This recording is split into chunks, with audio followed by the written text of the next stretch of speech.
ಕಾವೇರಿ ಕೊಳದ ಡ್ಯಾಂಗಳಲ್ಲಿ ಒಳಹರಿವು ಹೆಚ್ಚಳವಾಗ್ತಾ ಇದೆ. ಕೇರಳದಲ್ಲಿ ಮಳೆ ಬರ್ತಾ ಇರುವ ಹಿನ್ನೆಲೆಯಲ್ಲಿ ಕಬಿನಿ ಅಣೆಕಟ್ಟು ಭರ್ತಿಯಾಗುವತ್ತ ಸಾಗಿದೆ. ಈಗಾಗಲೇ 83% ಭರ್ತಿಯಾಗಿರುವ ಕಬಿನಿ ಡ್ಯಾಂ 19.5 ಟಿಎಂಸಿ ಸಾಮರ್ಥ್ಯದ ಡ್ಯಾಂನಲ್ಲಿ ಈಗಾಗಲೇ 17 ಟಿಎಂಸಿ ನೀರು ಸಂಗ್ರಹ ಆಗಿದೆ. ಯಾವುದೇ ಕ್ಷಣದಲ್ಲಾದರೂ ಕಬಿನಿ ಡ್ಯಾಂನಿಂದ ನೀರನ್ನು ರಿಲೀಸ್ ಮಾಡಲಾಗುತ್ತೆ. ಡ್ಯಾಮ್ ಸೇಫ್ಟಿಯ ಹಿನ್ನೆಲೆಯಲ್ಲಿ ಅಂದರೆ ಸುರಕ್ಷತೆಯ ಹಿನ್ನೆಲೆಯಲ್ಲಿ ನೀರನ್ನು ಬಿಡಲೇಬೇಕಾದಂತಹ ಅನಿವಾರ್ಯತೆ ಇದೆ. ರಾಜ್ಯ ಸರ್ಕಾರಕ್ಕೆ ಡ್ಯಾಮ್ ಭರ್ತಿ ಆಗ್ತಾ ಇರೋದು ಒಂದು ಕಡೆ ತಲೆನೋವನ್ನು ಕಮ್ಮಿ ಮಾಡಿದೆ. ಯಾಕಂದರೆ ತಮಿಳುನಾಡಿಗೆ ನೀರನ್ನು ಹರಿಸಿ ಅಂತ ಹೇಳಿ CWRC CWMA ಆದೇಶವನ್ನು ಕೊಟ್ಟಿರುವ ಹಿನ್ನೆಲೆಯಲ್ಲಿ ನಮಗೆ ಇಲ್ಲಿ ನೀರಿನ ಸಮಸ್ಯೆ ತಲೆದೋರಿದೆ. ತಮಿಳುನಾಡಿಗೆ ನೀರು ಹೇಗೆ ಬಿಡೋದು ಅನ್ನೋ ಪ್ರಶ್ನೆ ಸಹಜವಾಗಿಯೇ ಕಾಡ್ತಾ ಇತ್ತು. ಹೋರಾಟಗಳು ಕೂಡ ನಡೀತಾ ಇದ್ವು. ಇದೀಗ ಡ್ಯಾಮ್ಗಳು ಭರ್ತಿ ಆಗ್ತಾ ಇರೋದ್ರಿಂದ ಕಾವೇರಿ ಕೊಳ್ಳದಲ್ಲಿ ಕೊಂಚ ಮಟ್ಟಿಗೆ ರಾಜ್ಯ ಸರ್ಕಾರಕ್ಕೆ ರಿಲೀಫ್ ಸಿಕ್ಕಂತಾಗಿದೆ.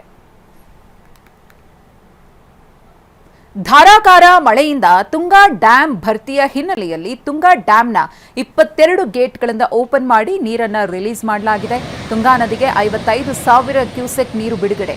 ಡ್ಯಾಂ ಭರ್ತಿಯಾಗಿರೋದರ ಹಿನ್ನೆಲೆಯಲ್ಲಿ 5 ಜಿಲ್ಲೆಗಳ ರೈತರಲ್ಲಿ ಇದೀಗ ಸಂತಸ ಮನೆ ಮಾಡಿದೆ. ದಾವಣಗೆರೆ, ಬಳ್ಳಾರಿ, ಹಾವೇರಿ, ಗದಗ ರೈತರಲ್ಲಿ ಇದೀಗ ಸಂತಸ ಮನೆ ಮಾಡಿದೆ. ಒಂದಷ್ಟು ದಿನಗಳ ಕಾಲ ಮಳೆ ಇಲ್ಲ ಅಂತ ರೈತರು ಕೂಡ ಕಂಗಾಲಾಗಿದ್ರು. ಆದರೆ ಈಗ ಮಳೆ ಬರ್ತಾ ಇದೆ, ಡ್ಯಾಂ ಭರ್ತಿಯಾಗಿದೆ. ಇದು ರೈತರಲ್ಲಿ ಮಂದಹಾಸ ಮೂಡಿಸಿದೆ. ನಮ್ಮ ಪ್ರತಿನಿಧಿ ಬಸವರಾಜ್ ಪ್ರತ್ಯಕ್ಷ ವರದಿ ನೀಡಿದ್ದಾರೆ, ನೋಡೋಣ. ಶಿವಮೊಗ್ಗ ಜಿಲ್ಲೆಯ ಮಲೆನಾಡು ಭಾಗದಲ್ಲಿ ನಿರಂತರವಾಗಿ ಮಳೆ ಸುರಿತಾ ಇದೆ. ಈ ಮಳೆ ಸುರಿದ ಪರಿಣಾಮವಾಗಿ ಶಿವಮೊಗ್ಗದ ಏನು ತುಂಗಾ ಡ್ಯಾಮ್ ಇದೆ ಸಂಪೂರ್ಣವಾಗಿ ಭರ್ತಿಯಾಗಿದೆ. ಈ ಡ್ಯಾಮ್ನ 22 ಗೇಟ್ಗಳನ್ನ ತೆರೆಯಲಾಗಿದೆ. ಅದರ ಮೂಲಕ 55,000 ಕ್ಯೂಸೆಕ್ ನೀರನ್ನ ತುಂಗಾ ನದಿಗೆ ಬಿಡಲಾಗ್ತದೆ. ನಾವು ತುಂಗಾ ನದಿ ತಟದಲ್ಲಿದ್ದೇವೆ. ಈಗ ನೋಡ್ಬೋದು ಯಾವ ರೀತಿಯಾಗಿ ವಾತಾವರಣ ಅಂತೇಳಿ. ಕಳೆದ 10-15 ದಿನಗಳಿಂದ ಕೂಡ ಮಳೆ ಕೈಕೊಟ್ಟಿತ್ತು. ಸಾಕಷ್ಟು ಸಮಸ್ಯೆ ಆಗಿತ್ತು. ಎಲ್ಲರೂ ಕೂಡ ಆತಂಕದಲ್ಲಿದ್ದರು. ಈಗ ಒಂದು ರೀತಿಯಿಂದ ಆಕ್ಸಿಜನ್ ಅಂತ ಹೇಳ್ಬೋದು. ಒಂದಿಷ್ಟು ಮಳೆ ಆಗಿದೆ ಮಲೆನಾಡು ಭಾಗದಲ್ಲಿ. ಈ ಚಿಕ್ಕಮಗಳೂರು ಮತ್ತು ಏನು ನಮ್ಮ ತೀರ್ಥಹಳ್ಳಿ ಈ ಭಾಗದಲ್ಲಿ, ಶೃಂಗೇರಿ ಈ ಭಾಗ ಇದೆ, ಈ ಭಾಗದಲ್ಲಿ ನಿರಂತರವಾಗಿ ಮಳೆ ಸುರಿತಾ ಇದೆ. ಆ ಮಳೆ ಸುರಿದ ಪರಿಣಾಮವಾಗಿ ತುಂಗಾ ಡ್ಯಾಮ್ ಇದೆ ಸಂಪೂರ್ಣವಾಗಿ ಭರ್ತಿಯಾಗಿದೆ. ಆ ಭರ್ತಿಯಾದ ನಂತರ 22 ಗೇಟ್ಗಳನ್ನ ಇವತ್ತು ಬೆಳಗ್ಗೆ ತೆರಲಾಗಿದೆ. ಅದರ ಮೂಲಕವಾಗಿ 55,000 ಕ್ಯೂಸೆಕ್ ನೀರನ್ನು ತುಂಗಾ ನದಿಗೆ ಬಿಡಲಾಗ್ತದೆ. ಇಷ್ಟು ದೊಡ್ಡ ಪ್ರಮಾಣದಲ್ಲಿ ನೀರನ್ನು ಇದೇ ಮೊದಲ ಬಾರಿಗೆ ಬಿಡಲಾಗ್ತಾ ಇದೆ. ಹಾಗಾಗಿ ನೋಡ್ಬೋದು ತುಂಗಾ ಏನು ಒಡಲಿದೆ ಅದು ತುಂಬಿಕೊಂಡಿದೆ. ಸಂಪೂರ್ಣವಾಗಿ ಏನು ನದಿ ತುಂಬಿ ಹರಿತಾ ಇದೆ. ಅಂದರೆ ಅಪಾಯದ ಮಟ್ಟ ಮೀರಿ ಈಗ ತುಂಗಾ ನದಿ ಹರಿತಾ ಇದೆ. ಹಾಗಾಗಿ ಏನು ಶಿವಮೊಗ್ಗ ಜಿಲ್ಲೆಯಲ್ಲಿ ಏನು ಪಶ್ಚಿಮ ಘಟ್ಟದಲ್ಲಿ ಮಳೆ ಆದರೆ ಮಾತ್ರ ಶಿವಮೊಗ್ಗ ಸೇರಿದಂತೆ ಇತರ ದಾವಣಗೆರೆ ಆಗಿರ್ಬೋದು, ಬಳ್ಳಾರಿ ಆಗಿರ್ಬೋದು, ಹಾವೇರಿ, ಗದಗ ಈ ಪ್ರಮುಖ ಜಿಲ್ಲೆಗಳಿಗೆ ಇದೇ ನೀರು ಮೂಲಕವಾಗಿ ನೀರು ಹರಿದು ಹೋಗುತ್ತೆ. ಹಾಗಾಗಿ ಅಲ್ಲಿರುವಂಥ ರೈತರಿಗೆ, ಲಕ್ಷಾಂತರ ಜನ ರೈತರಿಗೆ ಇದೇ ನೀರು ಅವರಿಗೆ ಜೀವಾಳಾಗಿದೆ.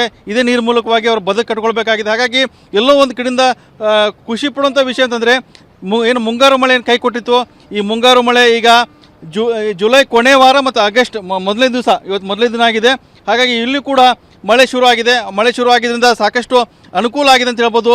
ತುಂಗಾ ನದಿ ತುಂಬಿ ಹರಿತಾ ಇದೆ. ಅಂದರೆ ಅಪಾಯ ಮಟ್ಟ ಮೀರಿ ತುಂಗಾ ನದಿ ಹರಿತಾ ಇದೆ. ಇದರಿಂದ ಸಾಕಷ್ಟು ಅಂದರೆ ರೈತರು ಆತಂಕಗೊಂಡಿದ್ದರು. ಈಗ ಮುಂದೆ ಒಂದು ಕಡೆಯಿಂದ ಕುಡಿಯೋ ನೀರು ಸಮಸ್ಯೆ ಶುರುವಾಗಿತ್ತು, ಮತ್ತೊಂದು ಕಡೆಯಿಂದ ಕೃಷಿಗೆ ನೀರು ಸಮಸ್ಯೆ ಶುರುವಾಗಿತ್ತು. ಹಾಗಾಗಿ ಈಗ ಒಂದು ಕಡೆಯಿಂದ ಎಲ್ಲೋ ಒಂದು ಕಡೆಯಿಂದ ನಿರಂತರವಾಗಿ ಮಲೆನಾಡು ಭಾಗದಲ್ಲಿ ಮಳೆ ಸುರಿತಾ ಇದೆ. ಆ ಮಳೆ ಸುರಿದ ಪರಿಣಾಮವಾಗಿ ಡ್ಯಾಮ್ ಸಂಪೂರ್ಣವಾಗಿ ಭರ್ತಿಯಾಗಿದೆ. ಭರ್ತಿಯಾಗಿ ಡ್ಯಾಮ್ ಮೂಲಕವಾಗಿ ದೊಡ್ಡ ಪ್ರಮಾಣದಲ್ಲಿ ನೀರು ಈಗ ತುಂಗಾ ನದಿಗೆ ಬಿಡಲಾಗ್ತದೆ. ಹಾಗಾಗಿ ಕೈಕೊಟ್ಟ ಏನು ಮುಂಗಾರು ಮಳೆ ಇದೆ, ಆ ಮುಂಗಾರು ಮಳೆ ಎಲ್ಲ ಕಡೆ ಬಹುತೇಕವಾಗಿ ನೋಡ್ತಾ ಇರ್ಬೋದು. ಬರಗಾಲ ಇದೆ, ಆ ಬರಗಾಲದ ಆತಂಕ ಕಾಡ್ತಾ ಇದೆ. ರಾಜ್ಯ ಸರ್ಕಾರ ಕೂಡ ಸಾಕಷ್ಟು ಸಮಸ್ಯೆ ಒಳಗಾಗಿದೆ. ಅನೇಕ ತಾಲೂಕುಗಳಲ್ಲಿ ನೂರಾರು ತಾಲೂಕು ಇದ್ದಾವೆ, ಆ ತಾಲೂಕಲ್ಲಿ ಬರಗಾಲ ಬಿಡಿದೆ. ಹಾಗಾಗಿ ಈ ಬರದ ಸಂದರ್ಭದಲ್ಲಿ ಈಗ ಮಳೆ ಬರ್ತಾ ಇದೆ. ಆ ಮಳೆ ಬಂದು ಡ್ಯಾಮ್ ತುಂಬಿದೆ. ಡ್ಯಾಮ್ ಮೂಲಕವಾಗಿ ತುಂಗಾ ನದಿಗೆ ದೊಡ್ಡ ಪ್ರಮಾಣದಲ್ಲಿ ನೀರು ಹರಿದು ಹೋಗ್ತಾ ಇದೆ. ಹಾಗಾಗಿ ನೋಡ್ಬೋದು ಎಷ್ಟೊಂದು ದೊಡ್ಡ ಪ್ರಮಾಣದಲ್ಲಿ ನೀರು ಹರಿತಾ ಇದೆ ಅಂತ ಹೇಳಿದರೆ ಈ ತುಂಗಾ ನದಿ ಕಳೆದ 10-15 ಚಿತ್ರಣ ಬದಲಾಗಿತ್ತು. ನದಿ ತುಂಬ ಸಣ್ಣ ಪ್ರಮಾಣದಲ್ಲಿ ಮಳೆಗಾಲದಲ್ಲಿ ಕೂಡ ಸಣ್ಣ ಪ್ರಮಾಣದಲ್ಲಿ ಹರಿತಾ ಇತ್ತು. ಹಾಗಾಗಿ ಎಲ್ಲರಿಗೂ ಕೂಡ ಈ ತುಂಗಾ ನದಿ ನೋಡಿ ತುಂಬ ಬೇಸರ ಪಡ್ಕೊಳ್ತಾ ಇದ್ರು. ಮುಂಗಾರು ಮಳೆ ಜೂನ್, ಜುಲೈ, ಆಗಸ್ಟ್ ಏನು 3 ತಿಂಗಳಿದೆ, ಈ 3 ತಿಂಗಳು ಕೂಡ ತುಂಗಾ ನದಿ ತುಂಬಿ ಹರಿತಾ ಇತ್ತು. ಹಾಗಾಗಿ ಎಲ್ಲರೂ ಕೂಡ ಬೇಸರ ಆಗಿತ್ತು. ಹಾಗಾಗಿ ಈಗ ದೊಡ್ಡ ಪ್ರಮಾಣದಲ್ಲಿ ನೀರು ಬರ್ತಾ ಇದೆ. ಆ ನದಿಗೆ ನೀರು ಬರ್ತಾ ಇದೆ. ಅಪಾಯ ಮಟ್ಟ ಮೀರಿ ತುಂಗಾ ನದಿ ಹರಿತಾ ಇದೆ. ಹಾಗಾಗಿ ಎಲ್ಲೋ ಒಂದು ಕಡೆಯಿಂದ ರೈತರು ಕೂಡ ತುಂಬ ಸಂತಸದ ವಿಷಯ ಅಂದರೆ ತುಂಗಾ ಡ್ಯಾಮ್ ತುಂಬಿದೆ. ದೊಡ್ಡ ಪ್ರಮಾಣದಲ್ಲಿ ನೀರನ್ನು ತುಂಗಾ ನದಿಗೆ ಬಿಡಲಾಗ್ತದೆ. ಹಾಗಾಗಿ ಮುಂದೆ ಇರುವಂಥ ಈ 4-5 ಜಿಲ್ಲೆ ಇದೆ, ಆ ರೈತರಿಗೆ ಒಳ್ಳೆಯ ಒಂದು ನೀರು ಸಿಗುವಂಥ ನಿರೀಕ್ಷೆ ಕೂಡ ಇದೆ. ಕ್ಯಾಮರಾಮನ್ ಶಶಿಕುಮಾರ್ ಜೊತೆ ಬಸವರಾಜ್, TV9 ಶಿವಮೊಗ್ಗ.